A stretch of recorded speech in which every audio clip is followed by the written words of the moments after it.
السلام علیکم ویورز، آج ہم ایک بہت ہی سیریس اور شاکنگ ٹاپک پہ بات کریں گے۔ جیفری ایپسٹین کی فائلز ریلیز ہوئی ہیں اور یہ لٹرلی پوری دنیا میں ایک سکینڈل کریٹ کر رہی ہیں۔ یہ صرف ایک آرڈینری کیس نہیں ہے، یہ ایک گلوبل کرائسس ہے جس میں رویل سے لے کے پولیٹیشنز تک سب کو امپلیکیٹ کیا جا رہا ہے۔ تو چلیے شروع کرتے ہیں آج کی اس ڈیٹیلڈ انالیسس کو۔ دیکھیں، پہلی بات تو یہ ہے کہ کوئی چھوٹا موٹا ریلیز نہیں تھا۔ ہم بات کر رہے ہیں 3 ملین سے زیادہ پیپرز کی، ویڈیوز کی، امیجز، ڈاکومنٹس، ان سب کی۔ یہ سب کچھ ابھی سوچیں کہ اتنا میسو ڈیٹا جب پبلک ڈومین میں آ جائے تو اس کے ساتھ کیا ہوتا ہے۔ اس میں کیا ایکسپوز ہوا؟ پہلے تو گلوبل ایلیٹ کے کمپلیٹ کنیکشن سامنے آ گئے، بعد میں برٹش رائل فیملی سے لے کے سلوویکین گورنمنٹ آفیشیلز تک سب کے ایپسٹین سے جو تعلقات تھے وہ اس ڈاکومنٹس کے اندر ظاہر ہوئے ہیں۔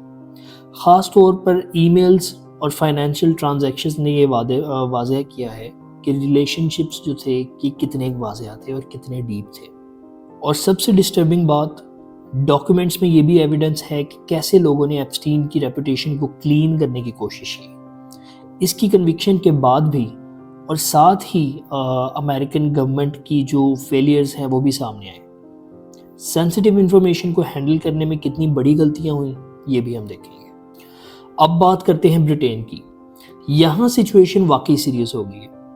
پرنس اینڈریو جو پہلے سے ہی کنٹروورسی میں تھے، اب نئی فوٹوگراف سامنے آئی ہیں جو ایپسٹین کے مین ہیٹن مینشن سے ہیں، اور اب پرائم منسٹر کیئر سٹارمر نے پریشر ڈالا ہے کہ پرنس اینڈریو کو US کانگریس کے سامنے ٹیسٹیفائی کرنا چاہیے۔ پھر ڈاکومنٹس میں یہ بھی ریویل ہوا ہے کہ پرنس اینڈریو کے جو ایکس وائف ہے سارا فرگوسن، اس کے ساتھ بھی ایپسٹین کے کچھ ڈیپ فائنینشیل کنیکشنز تھے۔ اور سب سے انٹرسٹنگ بات یہ کہ ایپسٹین نے فرگوسن سے یہ کہنے کی کوشش کی تھی کہ وہ پبلکلی اناؤنس کریں کہ وہ ایک پیڈوفائل نہیں ہے، جو کہ وہ تھے، اور وہ فالس سٹوریز سے ڈیوپڈ ہوئی تھی۔ لیکن سکینڈل یہاں ختم نہیں ہوتا۔ لارڈ پیٹر مینڈلسن جو ایک سینئر برٹش منسٹر تھے، انہوں نے انٹرنل گورنمنٹ ای میلز جو تھیں وہ ایپسٹین کو فارورڈ کی ہوئی تھی۔ یہ ای میلز بہت حساس معلومات کے ساتھ بھیجی گئی تھیں، اور یہ سب ایپسٹین کی کنوکشن کے بعد بھی ہوتا رہا۔ رزلٹ، مینڈلسن کو UK ایمبیسڈر ٹو US کی پوزیشن سے ریموو کر دیا گیا، اور یہ ہے کہ برٹش پولیٹیکل اسٹیبلشمنٹ کا جو کرائسس ہے وہ اس طرح نمودار ہوا۔ اب بات یورپ کی کرتے ہیں۔ سلوواکیا جو کہ ایک بہت ہی چھوٹا سا یورپین کنٹری ہے، وہاں کے نیشنل سیکیورٹی ایڈوائزر نے ریزائن کر دیا۔ ان کا نام میروسلاو ہے۔ کیونکہ ان کے ریزائن کے پیچھے جو وجہ بتائی گئی وہ یہ کہ ان کے کچھ ٹیکسٹ میسیجز جو ان ایپسٹین فائلز کے اندر ریلیز ہوئے، ان کا اور ایپسٹین کا ایک ڈائریکٹ کنیکشن بتایا جاتا ہے کہ جس کے اندر وہ کچھ خاص الفاظ جن میں گرلز اور گیمز کے بارے میں بات کرتے پائے جا رہے ہیں۔ اب ناروے کی طرف دیکھیں۔ کراؤن پرنسس میٹ میرٹ جو ناروے کی رائل فیملی کی ممبر ہیں، انہوں نے پبلکلی اپولوجائز کیا، کیونکہ ڈاکومنٹس میں یہ سامنے آیا ہے کہ 2013 میں وہ ایپسٹین کے فلوریڈا ہوم میں رہیں بھی، اور ان کی ای میلز جو لیک ہوئی ہیں ایپسٹین کے ساتھ، اس میں انہوں نے ایپسٹین کو ویری چارمنگ بھی کہا۔ پرنسس نے یہ ایڈمٹ تو کیا ہے کہ انہوں نے پور ججمنٹ دکھایا ہے اور ایپسٹین کے بیک گراؤنڈ کو پراپرلی چیک نہیں کیا۔ تو دیکھیں، پورے یورپ میں ریزگنیشنز اور اپولوجیز کا سلسلہ چل رہا ہے۔ یہ ایک کانٹیننٹل سکینڈل بن گیا۔ اب ہم آتے ہیں شاید سب سے زیادہ سیریس پارٹ پہ، انٹیلیجنس کنیکشنز۔ FBI کی ایک میمو میں یہ اللیجڈلی کہا گیا ہے، اور یہ ایک بہت بڑا کلیم ہے کہ ایپسٹین کے پرائم منسٹر احد، جو کہ ایک فارمر اسرائیلی پرائم منسٹر تھے، براک احد ان کو کہا جاتا ہے، ان کے ساتھ کلوز ٹائز تھے، اور کافی زیادہ ڈاکیومنٹس اور میسیجز اور ای میلز ان کے ڈائریکٹ براک احد کے ساتھ بھی ریلیز ہوئے ہیں۔ اور کافی زیادہ ڈاکیومنٹس کے اندر یہ انکشافات بھی ہو رہے ہیں کہ شاید جیفری ایپسٹین انہی کے انڈر ٹریننگ لیتے تھے، اور وہ ایک ویری ویل ٹرینڈ اسپائی بھی تھے، یعنی کہ جاسوس، اور جاسوس بھی کسی عام ایجنسی کے لیے نہیں، موساد کے لیے، جو اسرائیل کی پرائم اور پریمیم انٹیلیجنس ایجنسی۔ تو دوستو، یہاں پہ یہ سوال اٹھتے ہیں کہ کیا ایپسٹین کسی انٹیلیجنس آپریشن کا کوئی حصہ تھا؟ کیا وہ پاورفل لوگوں کو کمپرومائز کرنے کے لیے استعمال ہو رہا تھا؟ اور ایک اور بزار انسیڈنٹ جو کہ 2017 کے اندر ہوا، اس میں ایک you a E based business woman نے کسوہ، یعنی کہ وہ پاک کپڑا جو کہ خانہ کعبہ کو کور کرتا ہے، ایپسٹین کے گھر بھیجا، اور ایپسٹین نے پراپر اس کے ساتھ کچھ ریچولز بھی کیے۔ اب یہ سوال اٹھتا ہے کہ اس طرح یہ کپڑا کسوہ کیوں بھیجا گیا، اس کا پرپس کیا تھا؟ اب تک یہ انکلیئر ہے، کیونکہ ظاہری طور پہ ایک بہت ہی فیکچول بات ہے کہ جیفری ایپسٹین تو ایک یہودی تھا، اور یہودی کو کسوہ کے ساتھ کسی قسم کا کیا ریلیشن۔ اب ہم آتے ہیں شاید سب سے ڈسٹربنگ پارٹ پہ۔ یو ایس جسٹس ڈپارٹمنٹ نے ایک بہت ہی کریٹیکل ایرر کیا، اور یہ انفارگیویبل ایرر تھا آئی وڈ سے۔ تقریباً 40 آپ کہہ لیں کہ accidentally published nude images of the victims release کر دیں، اور یہ وہ نیوڈ امیجز جن میں ینگ وومن، ٹین ایجرز، ان کے فیسز اور ان کی باڈی سب ویزیبل تھا۔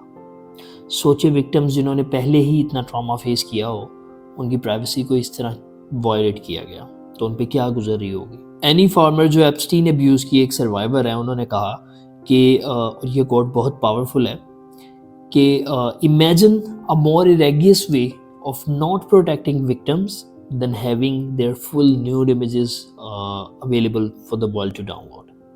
مطلب آپ نے کسی کی داد رسی تو کیا کرنی، آپ نے پکڑ کے ان کی پرائیویسی کا بھی سارا جو ہے وہ ستیہ ناش کر دیا۔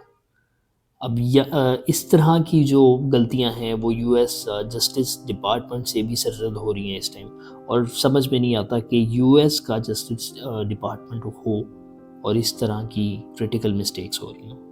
نیو یارک ٹائمز نے نوٹیفائی تو کیا، لیکن امیجز ریموو ہونے میں بہت ٹائم لگا، جس کی وجہ سے جو ڈیمیج تھا وہ ہو چکا تھا، اور یہ بھی ریویل ہوا کہ ابھی تک صرف ہاف فائلز ریلیز ہوئی ہیں، یعنی کہ 3 ملین ڈاکیومنٹس، فائلز، ویڈیوز، یہ بھی ہاف ہیں۔ تو اب ہم سمرائز کرتے ہیں کہ اس پوری سچویشن سے ہم نے سیکھا کیا، ہم نے جانا کیا۔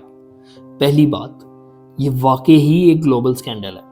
یو کے سے لے کر مڈل ایسٹ سے لے کے یورپ اور یو ایس تک ایلیٹ فگرز انوالوڈ ہیں۔ دوسری بات، پولیٹیکل فال آؤٹس جو ہیں وہ سیریس ہیں، یعنی کہ یہ کوئی عام کنٹروورسی تھیوری نہیں ہے، دس از اے جینوئن تھنگ۔ ریزگنیشنز ہو رہے ہیں، اپولوجیز آ رہی ہیں، اور انویسٹیگیشنز بھی شروع ہو رہی ہیں۔ تیسری بات، انٹیلیجنس کنیکشنز جو ہیں وہ بہت کنسرننگ ہیں۔ جو موساد کے ساتھ ایلیگیشنز ہیں کہ موساد کے ساتھ جو ایپسٹین کے لنکس تھے، وہ بہت ہی زیادہ سیریس سوال اٹھاتے ہیں۔ کیا کوئی کمپرومائزنگ آپریشن تھا کہ جس کے اندر most powerful people may be on planet earth were being compromised?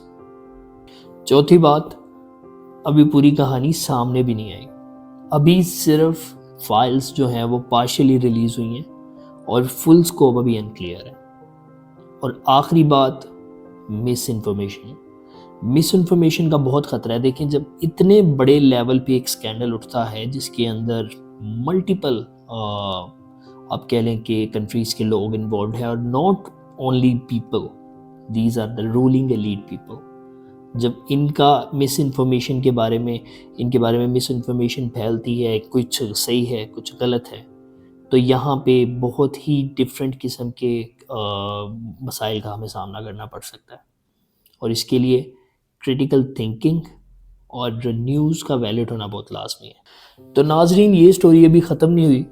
Epstein net work کی فل ایکسٹینٹ اور اس کا گلوبل ایلیٹ کے اوپر امپیکٹ، یہ سب ابھی انفولڈ ہو رہا ہے، اور دن آئے دن اس کے اندر نئی ڈیٹیلز، نئی فائلز، نئی ڈاکیومنٹس، نئی ویڈیوز سامنے آ رہی ہیں جو کہ مزید نئے کنیکشنز کو ریویل کر رہے ہیں۔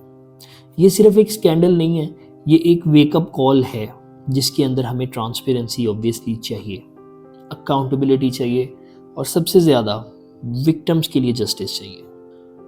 اس لیے امپورٹنٹ ہے کہ آپ اس سٹوری کو فالو کریں، میرے سے کمنٹس کے اندر کویسچنز پوچھیں، اور مزید مجھے کوئی ٹاپکس جو ہے وہ سجیسٹ بھی کر سکتے ہیں۔